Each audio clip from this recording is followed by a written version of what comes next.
So it was 2014, the very beginning of 2014, and I was living in this, it wasn't a basement apartment, it was the carport level of this house on this weird hill in South Arizona, right by the Mexican border. Beautiful little town, reminded me of an Italian village. And I used to refer to it as an elephant graveyard. It was just a place where artists would go to not feel pressured, but it wasn't all just like, crusty hippies. It was kind of a blue collar mentality at the time, but it was also kind of owned by artists and without that cult feeling. It didn't matter. I didn't talk to anybody anyway. I would walk my dog and just hang out and write and take in all the beauty of this little town and somehow knowing that I was so close to a different country just made it more, I don't know, it added some kind of a wrinkle, like an edge, but it was peaceful. I don't know. So anyway, I was renting a space from one of the most, I mean, interesting people I probably met in a while. And so this was a 62, 63 plus post-op transgender woman. This is back in 2014, and she had been a woman for decades. So she had this done when it was, pretty new. Not that it mattered, but I wouldn't have ever known had she not told me. And I thought it was just, the world never ceases to amaze me on so many levels, but also never ceases to disgust me. And that's kind of where the idea for Prose came in. I'm going to get to that in one moment. So, but what was unique about her was she was a raging alcoholic, right? And a chain smoker. And I remember I'd be downstairs and I think what's a good word to use? What attracted me to living there and what attracted me to this personality and this person wasn't so much the oddball way that they lived with the car door for the front gate, and the fact that it wasn't even her home, that she sublet the bottom half of her house from. She was just renting it, whether the owners knew or not, still a mystery to me. So for my short time there, what I remembered best was I'd be lying in bed with my dog, and 2, 3 in the morning, I'd hear, Jeff, Jeff. And I'd sit up and I'd just start laughing. And I'm like, what? And invariably, I fell off the toilet again. Or I fell and I can't stand back up. I need to call an ambulance, need help. And so it went on and on. And so I can't tell you how many times I woke up to her screaming because she hit the floor, cracked her head open, whatever. The ambulance drivers knew her. They were almost like alumni. It was funny.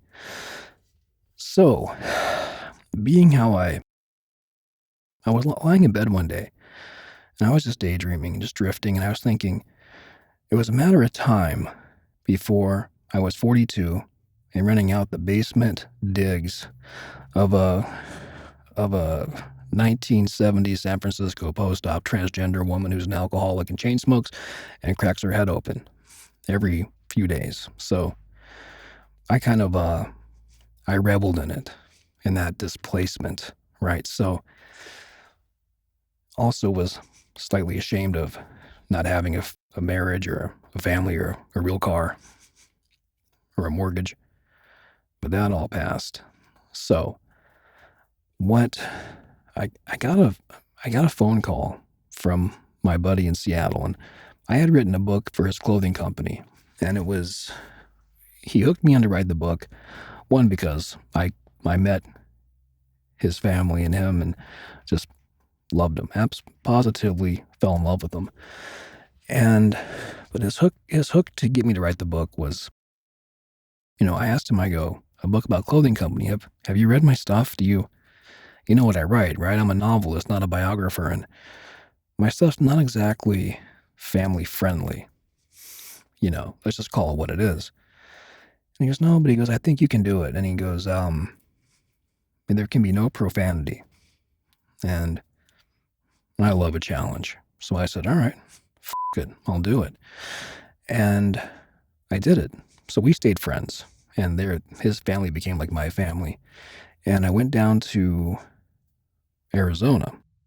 And before that, I traveled, just drove around aimlessly, kind of lost, but he said, hey, I'm sending, I'm just going to call this guy A. He's A on Prose, but I'm sending him down to Austin. I want you to meet him there, and we're going to do we set you up with a reading at a wine bar. And I forgot how it came about, but so I'm like, sure, I'll go down there. So I packed up my dog, packed up Chico. Yeah. Love you, buddy. I packed up Chico, and we drove to Austin. And I remember we stayed in this Airbnb, and A was there. And I had met A once before at the book release party in West Seattle, where I was also staying at the time of its release. And I liked A. He was, we were completely polarized. Still am much older than him, but, I thought, wow, good for him. He's jazzed. He's young. His family's very well respected, very well known. And whoever his parents are, they've taught him this really beautiful white collar work ethic that I always admired. Me, I was high school dropout. Well, I got a GED, but, it was insulting. I'm glad I got it, but I didn't have a choice. Sudden parental death will take you out of school. So I've had time to get over it. But so we got down to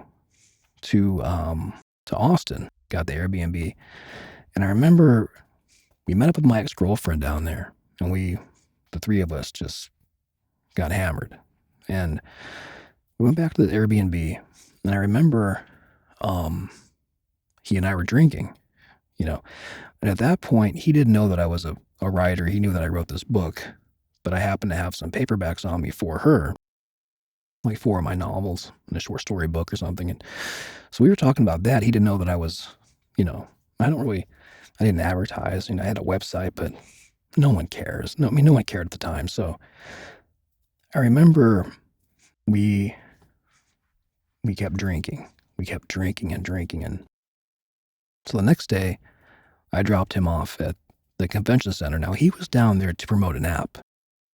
And the app he was promoting was some kind of messenger app. And I'm not going to go into the name of it or what happened to it, but apps were new back then. They were new. It was 2014, and I didn't really know much about apps. I kind of still don't, So I dropped him off, and I was sitting down. I was sitting down at this against this wall of the convention center, and in that convention center, I watched A disappear into a crowd, and he had this shirt on that was like the name of the app, and he was handing out business cards and talking to people, and this verve, right? And I look back on this David Cross stand up when he became really drunk, and I think it was Missouri or Kansas City or something, and he was saying that he got into his hotel room and he woke up and he goes, I wasn't hungover. I wasn't that euphemism. No, I was fucked. And that's how I was that day. I don't know how I drove there. I was sober. I wasn't like endangering anybody, but I was really so hungover. I was scared, right? And I remember I sat down on this wall and I'm looking around and I'm sweating like a whore in church. I'm just pouring sweat, right? And I'm just like looking around going, everybody has this awareness, this knowledge of all this tech bullshit but me, right? And I was looking around and everybody had their phones out. I remember next to me there was this really beautiful Japanese girl. And I remember she was on her phone. I was genuinely curious as to what people were doing, right? Because I had a smartphone for a couple of years. I didn't know much about it. I do now, but even now, I'm kind of amazed by by all of it. And but I looked over and there's this guy over here and there's a guy over here, and they're all like this. And they're scrolling and they're scrolling and they're scrolling. And I was thinking to myself, what? First of all, this is crazy what happened to books. And I was thinking, what are they really watching? What are they watching TV? Are they, whatever. But I'm looking over and I'm kind of seeing everybody's screen, right? And a thought hit me. And I thought, what if this girl next to me, what if she was reading, instead of looking at like a cat doing a backflip off a cake or whatever, she was reading classic Hemingway or Dostoevsky, or like, what if she had her phone open and she was reading like The Green Hills of Africa, right? Or this guy down over here was reading like a book of poetry by Bukowski, or this guy over here was reading Spinoza, and all of a sudden I just saw this word in Adobe Garamond, prose, and there was a period after it. And within that moment, that like weird lightning strike, right? Everything you see on the app or on the screen went through my brain literally in like not even a fraction of a second. It was so fast. And then with the advent of the iOS app that followed it, it was even more so. It was so, again, that's coming back, but this isn't about features of what we're building out. This is the story of the app. And so, and why I think it's important to tell my story or tell our story, and I'd like people to know like what they're using, what they're the people in which they're choosing to spend, with whom they're choosing to spend time with. Sorry, my brain is, I can't even phrase a sentence today. So Prose hit, the idea hit. And so we're walking, and he and we're trying to find some way to mitigate the rest of our day, because we know that when you drink that much, your whole next day is shot. It's gone. And now for me, if I were to do that, which I would never do that again, I'd have like 5 days of oblivion, And so I ended up walking with A, and we're walking around, and I remember we somehow sat on this ledge, and like this almost this loading dock looking ledge in that part of downtown Austin. And I remember there was a moment I said, "Hey, listen, man, I have an idea for an app." And he rolled his eyes, and what last thing he wants to hear at this point. And he rolled his eyes and goes, "All right, what is it?" And I go, "No, I'm serious, motherfucker. I have an idea for an app. I want to tell you about it." And so I told him about it. And before I talked to him about the app, I forgot how I did it, but on my laptop maybe, or maybe I just found, I Googled the word P in Adobe Garamond, or the word prose or something. No, I wrote prose. I wrote prose on my laptop at some point before we were walking around, or how'd that go? See, I was so hungover, I'm forgetting the chronology of this process. No, I thought of prose, and I did. I Googled whatever, blah, blah, blah, the P in the period. I somehow got my hands on the Adobe Garamond, and I showed him, and he looked at me. I go, "Think about this." And so next thing you know, we just started talking and walking around, and then we found ourselves in the Omni. And I remember these big chicken hot wings, these big chicken wings, these drumsticks. They were crazy. They were huge.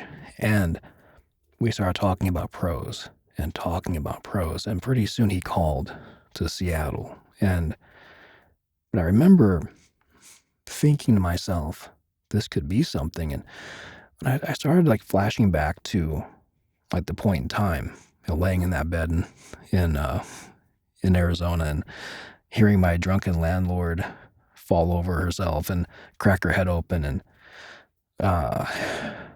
the idea of all the places I'd gone to in life, and here I was, pinpointed in that place and coming down here, hungover, bitterly drinking with, a lost love that I still carried a torch for that was now married and I couldn't do anything about it, but I had to be cool. And there were lots of like conflicts. And so when prose hit me like that, the idea hit me. In a lot of ways, it was kind of like a shot of like B12, right? And I remember, long story quicker, back to AZ, and A went to bat. And there's a lot more involved to the story, but I'm kind of starting this off with a certain version of it that's going to be shorter. There'll be a more detailed. I'm sure I'll be calling back to these moments and magnifying the gaps and filling them in. But he went to bat, and and pretty soon I was driving up to Seattle to do the paperwork and observing the first wireframes of the app, photos from the coder at the time. And so, yeah, so I was on the road. I remember that first phone call in the backyard in Arizona. It was like, I'm talking to these two kids basically right back then, and they agreed to wire me like $1,500 to drive to Seattle and do this. But in that backyard, that phone call was so interesting to get photos from those guys, and they were so excited about it. But it was cool because I knew I had an idea. Why I thought of it, I don't know why it hit me and nobody else, I don't know, but it did. And but that was interesting, and I remember the rest of that year was a blur. I've written a book about this, and or not a book, like a manifest, I guess. It was like 100 pages, called Season 1, and it's more detailed, but I kind of wanted to come on the channel here and kind of talk about uh, the oral history of prose, like Egypt style. Like, a friend of mine got married, and he and his wife rode camels through the Sahara for their honeymoon. What a great honeymoon, right? And he said they would get off the camel. This is back in like '95, and he would get off the camels, and they would watch the people there, right, in the countryside, and they would tell stories. And the best story took whatever was in the kitty, whether it was cloth, food, who knows. But they won the jackpot. The best story won the prize. And that always stuck with me. And it occurred to me as I wonder if that kind of led to the challenge ideas that were developed, because you have to understand, before Prose, I had never seen a writing app. I'm sure they existed. I knew that we had some, and I got to know our competition, I guess. At the time, we didn't really have many, but we started to develop that, meaning that when beta hit, it was so huge, and we were the thing, right? So that's a whole different video. So I'm glad we're back. I'm glad we're building. And I just wanted to come on here and kind of do a part one of this story. And I'm going to jump through this and do some quick edits and just put it up on the channel. And that's it. So hope this is okay for you guys. It was fun for me. I just felt like, I don't know, communicating. So that's it. I'm going to hang up here and hang out with the dogs. So hope your day is good. And I'll talk to you later. Have a good one.